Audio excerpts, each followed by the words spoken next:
નમસ્કાર નમસ્કાર નમસ્કાર નમસ્કાર વિદ્યાર્થી મિત્રો, જય હિન્દ જય ભારત, વંદે માતરમ. આજે આપણે સોલ્વ કરવાના છીએ સ્વાધ્યાય નંબર 1, 12મું ધોરણ, ચેપ્ટર નંબર 1, સંચાલન સ્વરૂપ અને મહત્વ. અહીંયા તમને આખે આખું સ્વાધ્યાય પ્રોપર એલિવેશન સાથે મજા આવે એ રીતે તમને સોલ્વ કરાવવાના છીએ. સ્ટાર્ટ કરીએ સમયનો સદુપયોગ કરીને. ઓકે, જે આઈએમપી ક્વેશ્ચન બનતા છે 1 માર્ક્સ 2 માર્ક્સ જે બનતું છે, પ્રોપર સોલ્યુશન તમને આપેલું છે. અમારી એપ્લિકેશનમાંથી તમે દરેક ચેપ્ટરના સોલ્યુશન્સ મેળવી શકો છો. તો પહેલા આપણે શરૂઆત કરીએ મીઠા મીઠા એમસીક્યુ થી, જે મજા જ આવ્યા કરે સોલ્યુશન કરવાની. અન્ય વ્યક્તિ પાસેથી કામ લેવાની કળાને શું કહેવાય? ભાઈ, બીજા પાસે તમે કામ કરાવો છો. સિમ્પલ છે, ચેપ્ટરની શરૂઆત જ આનાથી થઈ હતી. તો એને શું કહેવાય ભાઈ? તો કે ભાઈ સંચાલન તરીકે ઓળખવામાં આવે છે. સરસ મજાનું આયા ઉલ્લીન લીલું ટીક આવી ગયું છે. આ જે ઉલ્લીન લીલું ટીક આવ્યું છે એ આપણો પહેલો આન્સર છે. ઓકે, બીજો એમસીક્યુ, પ્રવૃત્તિની દ્રષ્ટિએ સંચાલન કેવી પ્રવૃત્તિ છે? 4 એમસીક્યુ છે. તો અહીંયા આપણે આવશે સંચાલન કેવી પ્રવૃત્તિ છે ભાઈ? તો કે સર્વવ્યાપી પ્રવૃત્તિ છે. સરસ મજાનું બ્લુ ટીક અહીંયા પણ ગ્રીન ટીક અહીંયા પણ આવી ગયું છે. ભાઈ, સર્વવ્યાપી શા માટે છે? 1 માર્ક્સમાં શોર્ટ ક્વેશ્ચન બને છે. સર્વવ્યાપી શા માટે? તો કે સંચાલન સાહેબ બધે છે. બધે એટલે ક્યાં ક્યાં છે? તો કે ભાઈ સામાજિક, આર્થિક, સાંસ્કૃતિક, રાજકીય, ધાર્મિક, રમત ગમત. રેડી?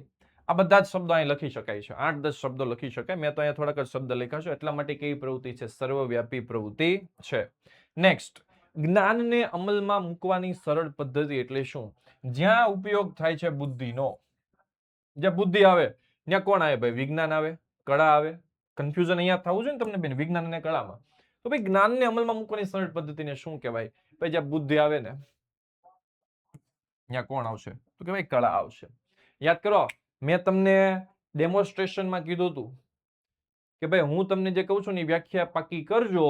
અને કળાની મેં તમને પહેલી લીટીમાં વ્યાખ્યા લખાવી હતી. જ્ઞાનને અમલમાં મૂકવાની સરળ પદ્ધતિ, સૌથી સરળ, સૌથી મજા આવે એવી વ્યાખ્યા છે. નેક્સ્ટ છે, વ્યવસાય મંડળો પોતાના વ્યવસાય માટે કઈ બાબતનું ઘડતર કરે? વ્યવસાયિક મંડળો એટલે કોણ? તો કે ધંધાકીય એકમ ચલાવતા બહુ બધા જેમ કે મંડળો છે. તો કે આપણામાં કયું આવે? આઈઆઈએમ આવે કોમર્સની અંદર. સાયન્સ હોય તો આઈઆઈટી આવે.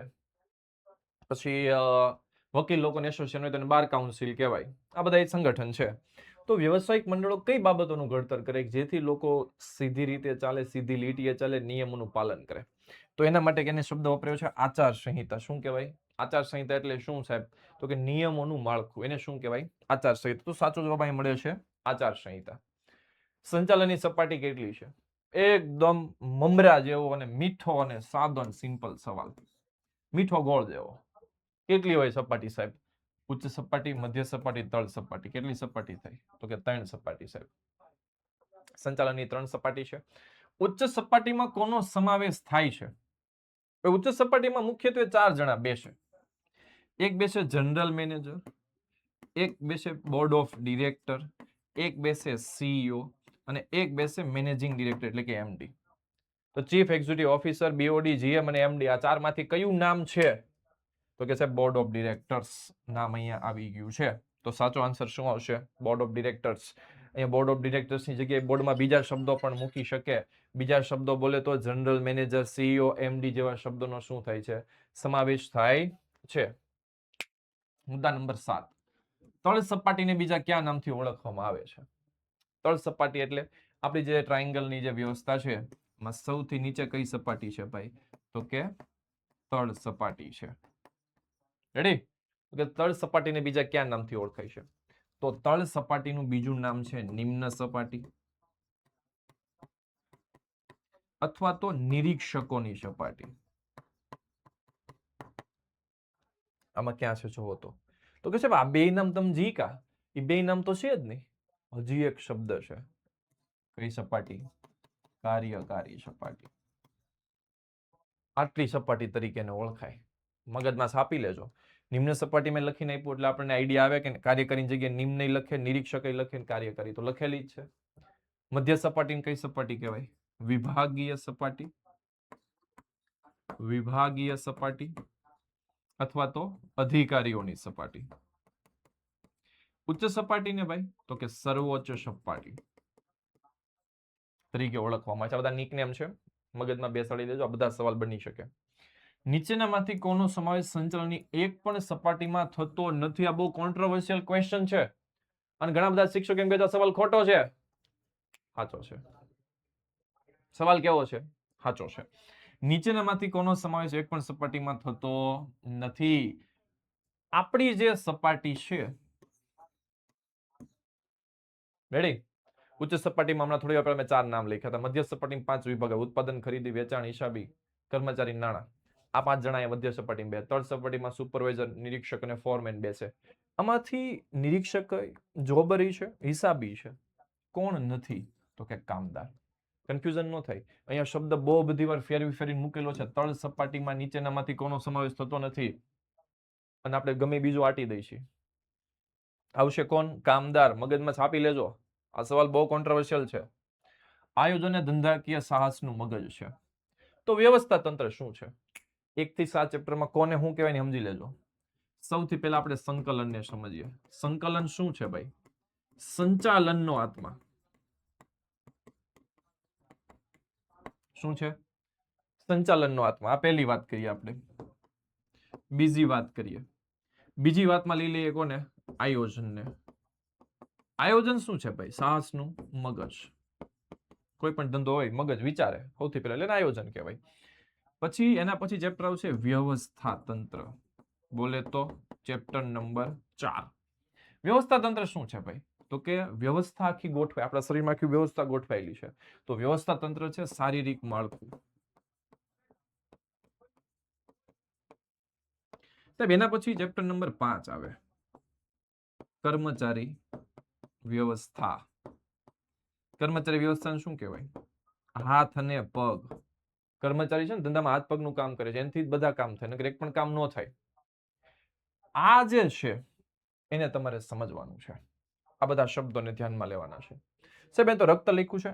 રક્ત છે ને નફો છે. નફો છે ને રક્ત સમાન છે ધંધામાં. ઓકે, તો જો હૃદય, હાથ પગ અને શારીરિક માળખું. તો વ્યવસ્થા તંત્રને શું કહેવાય સાહેબ? શારીરિક માળખું કહેવાય. તો સાચો જવાબ શું છે? શારીરિક માળખું. નોટ્સ બનાવી લેજો, આમાંથી ઘણી બધી વખત પ્રશ્નો બન્યા છે.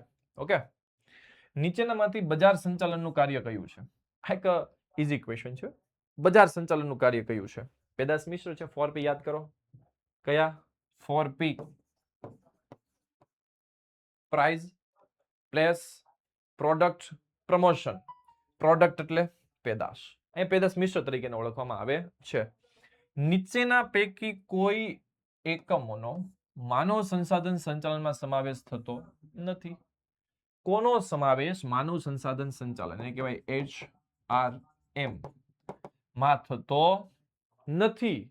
તો કે ભાઈ કોનો સમાવેશ નથી થતો? તાલીમ વિકાસ આવે, બઢતી બદલી આવે, ભરતી પસંદગી આવે, સમારકામ જાળવણી નો આવે. ઈ હ્યુમન રિસોર્સ મેનેજમેન્ટનો ભાગ નથી. હ્યુમન રિસોર્સ મેનેજમેન્ટમાં વ્યક્તિને તાલીમ આપવામાં આવે, એને ગ્રોથ થાય વિચાર આપવામાં આવે, બઢતી આપવામાં આવે, બદલી આપવામાં આવે, ભરતી કરવામાં આવે, પસંદગી કરવામાં આવે. પણ ક્યારે એની પર કયા પ્રયત્ન નથી થતા?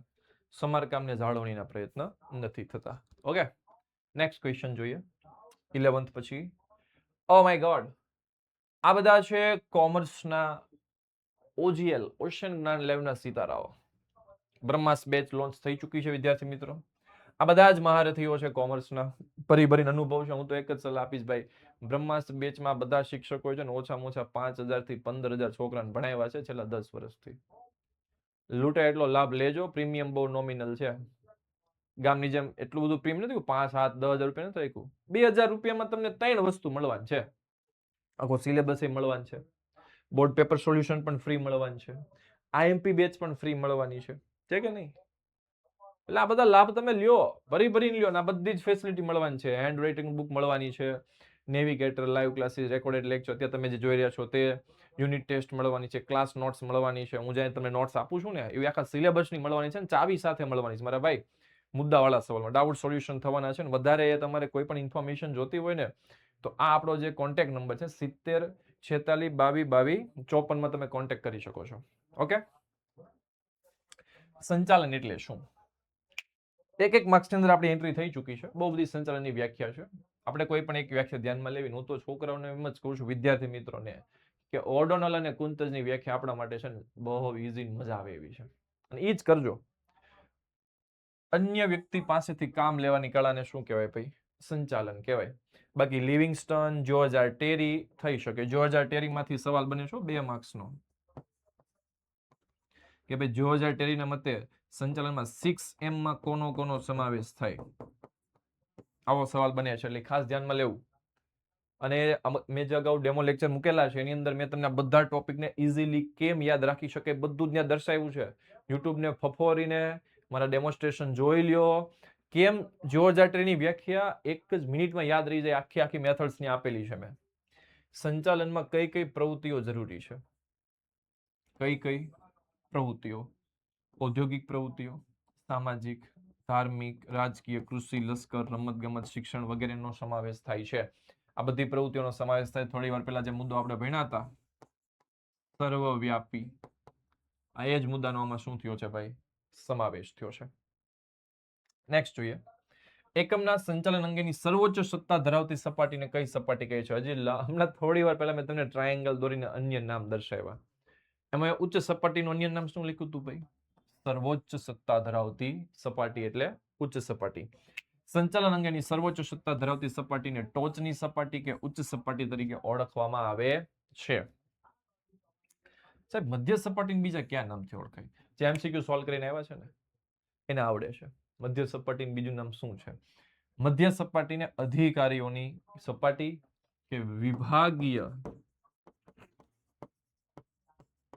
સપાટી તરીકે પણ ઓળખવામાં આવે છે, કારણ કે ત્યાં બહુ બધા શું છે? ડિપાર્ટમેન્ટ્સ છે. મુખ્ય વહીવટી અધિકારી તરફથી પ્રાપ્ત થયેલા હુકમો અને સૂચનોનો અમલ કઈ સપાટીએ થાય છે? હમણાં જ આપણે થોડા ટાઈમ પહેલા આપણે એક લેક્ચર લીધો છે અને આપણો ટોપિક હતો ઉચ્ચ સપાટી, મધ્ય સપાટી અને તળ સપાટીના કાર્ય.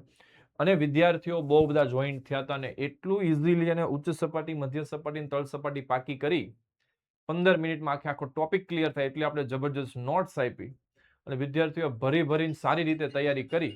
આ બધું તમે કરી શકો છો, પણ એના માટે ભાઈ શું કરવું પડશે? તો કે ભાઈ વિવિધ હુકમો અને સૂચનોનો તમારે પ્રાપ્ત કરવા પડશે. ઓકે, તો અહીંયા હુકમો અને સૂચનો ક્યાંથી પ્રાપ્ત થાય? તો કે પ્રાપ્ત થયેલા હુકમો અને સૂચનોનો અમલ મધ્ય સપાટી કરે છે. કઈ સપાટી કરે છે? આપણું જે આખું ટ્રાયેંગલ છે, ઉચ્ચ સપાટીથી માહિતી ક્યાં જાય? મધ્ય સપાટીએ. મધ્ય સપાટીથી માહિતી ક્યાં જાય? તળ સપાટીએ. તો મુખ્ય વહીવટી અધિકારીના હુકમ અને સૂચનો અમલ કઈ સપાટીએ થાય છે? મધ્ય સપાટીએ. અને મધ્ય સપાટીએથી હુકમ અને સૂચનો કઈ સપાટીએ જાય છે? તળ સપાટીએ જાય છે.